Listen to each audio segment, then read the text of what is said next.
হর হর মহাদেব। তো সবটাই তোমাদের সাথে এই মিনি ব্লগের থ্রুতে শেয়ার করবো, দেখতে থাকো। আর এই দেখো আমি না একটু সাজগোজ করেছি, পায়ে আলতাও পরেছি। পুজোর দিন বরের কাছে একটা আবদার করেছিলাম ধুতি পরে পুজো করার জন্য, আর আমার কথা মতন ও রেডি হয়ে গেছিলো। তারপর শাশুড়িমা স্নান করে এসে পড়েছে মহাদেবকে জল ঢালার জন্য।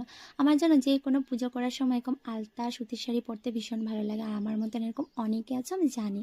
আমি তো দিনের বেলায় এসে পড়েছিলাম রবিবারে বাপের বাড়ির থেকে, তো এসে স্নান করে সমস্ত কিছু মহাদেবের জিনিসগুলো রেডি করে নিয়েছিলাম। তারপর সন্ধ্যাবেলা আবার স্নান করে শাড়ি টাড়ি পরে ঠাকুর ঘরে ঢুকলাম। তো কাকা শ্বশুর এখন মহাদেবকে জল ঢালছে, আর আমার সোনা দেখো পর্দার ও পাশে এরকম হাই করছে তোমাদেরকে, আর আমাকে বলছে মাম্মাম নন্য পূজা করো। তারপর দেখো শাশুড়িমা জল ঢালার পর আমি আর বর বসে গেলাম পুজো করার জন্য। আমার বর কিন্তু এই প্রথমবার লং টাইম উপোস থেকেছে।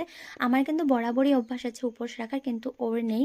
তো সোমবারে পসিবল হয়নি, যেহেতু ওর ম্যাট্রিক ডিউটি ছিল, তার জন্য রবিবারে বিকালবেলা আমরা দুজন মিলে পুজো করেছি। আর এত সুকুন ফিল করছিলাম একসাথে পুজো করে। আর হ্যাঁ, মহাদেবকে না স্পেশালি শিবরাত্রির জন্য আমার বর কালার করেছে। আর জানো আমি এক একটা নিখুঁত বেলপাতা রেডি করে রেখেছিলাম যাতে সবাই সুন্দর করে পুজোটা করতে পারি।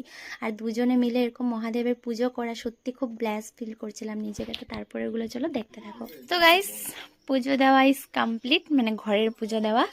তা এখন শাড়িটা চেঞ্জ করে আরেকটা শাড়ি পরবো মন্দিরে যাওয়ার জন্য। আর এদিকে বাপ বেটার কাণ্ড দেখো, দাঁড়াও দেখাচ্ছি। দেখো দুটা বসে বসে এখানে খেলা দেখছে। আমাকে সোনার পাপা বলছে যে জলদি করো, 7টা থেকে খেলা আছে। আমি বললাম যে মহাদেবের জন্য কি খেলাটাকে একটু অ্যাভয়েড করতে পারবে না? কিন্তু না, মহাদেবের জন্য ঠিক আছে, কিন্তু আজকের খেলাটাও মিস করা যায় না, বিকজ ইন্ডিয়া পাকিস্তান। সত্যি ঠাকুরের জন্য উপোস থাকলে দেখবে খিদা টোটালি লাগে না। মানে খিদা কি জিনিস আমার তো লাগেই না। আর আজকে এই মানুষটা ও উপোস থাকে, ধরো 2-3-4 ঘন্টা পেরে যাবে, কিন্তু সকাল থেকে এখনো অবধি পুরো উপোস।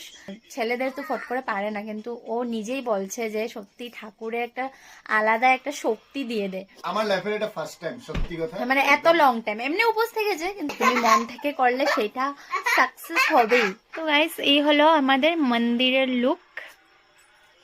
রুমটা একটু অগোছালো আছে, বিকজ আমি আজকে এসেছি। পুজো টুজো যাক তারপর ঠিক করব। তো একাই ছিল, যেটুক পেরেছে ঠিকঠাক করে রেখেছে আর কি। তো গাইস, সবকিছু নিয়ে নিয়েছি, দুধ জলের ঘটি উঠে নিয়েছি। তো একবারে মন্দিরে গিয়ে ভিডিওটা করছি, না হলে অনেক কষ্ট হয়ে যাবে আমার। খুব আস্তে আস্তে নিতে হবে পর্দাটা সব।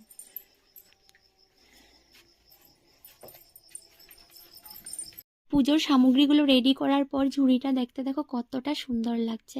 তো আমি আর বর মন্দিরে গিয়ে দেখে এত লম্বা লাইন, প্রায় 1 ঘন্টা দাঁড়ানোর পর মহাদেবের পুজো করতে পারলাম। মন্দিরের পুজোর পার্টটা নেক্সট পার্টে আসছে, ভালো লাগলে লাইক করো। টাটা।